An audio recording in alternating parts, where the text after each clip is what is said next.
नमस्कार, मी संस्कृती जगताप इयत्ता 11वीची विद्यार्थिनी आहे. तर आज आपण area of triangle with using determinant method कसं करायचं ते बघणार आहोत. तर त्याच्यासाठी आपण एक ट्रायंगल कन्सिडर करू.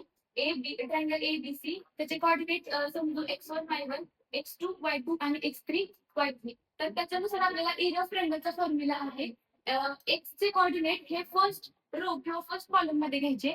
y चे कोऑर्डिनेट हे सेकंड कॉलम किंवा सेकंड रो मध्ये घ्यायचे. आणि थर्ड कॉलम किंवा थर्ड रो मध्ये 1 1 1 घ्यायचा.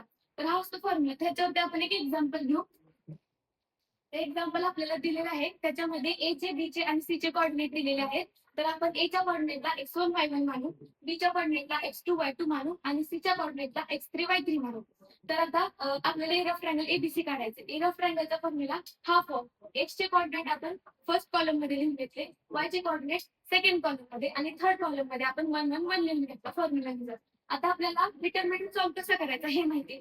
तर त्याच्यानुसार हाफ ऑफ 3 इंटू 3 मायनस 5 घेतला प्लस मिडल टर्मचा आपल्याला साइन चेंज करायचा असतो म्हणून -1 चा +1 घेतला प्लस 1 इंटू 0 -12 घेतला प्लस 1 घेतला प्लस 0 -36 घेतला. आता ते सॉल्व्ह करायचं.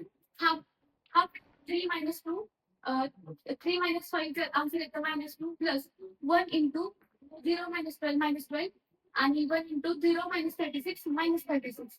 त्याच्यानुसार 3 इंटू -2 -6 प्लस 1 इंटू -12 -12 आणि 1 इंटू -36 -36. टोटल फायनल त्याची ऍडिशन सबट्रॅक्शन केल्यानंतर -54 आन्सर येतं आणि हाफ ऑफ -54 येतं -27. आता एरिया ऑफ ट्रायंगल हा कधीच निगेटिव्ह नसतो, त्यामुळे डिटर्मिनंटची व्हॅल्यू -27 जरी आली तरी एरिया ऑफ ट्रायंगल आपण +27 घेतला. म्हणून फायनली आपल्याला एरिया ऑफ ट्रायंगल एबीसी भेटतो 27 स्क्वेअर युनिट्स. थँक्यू.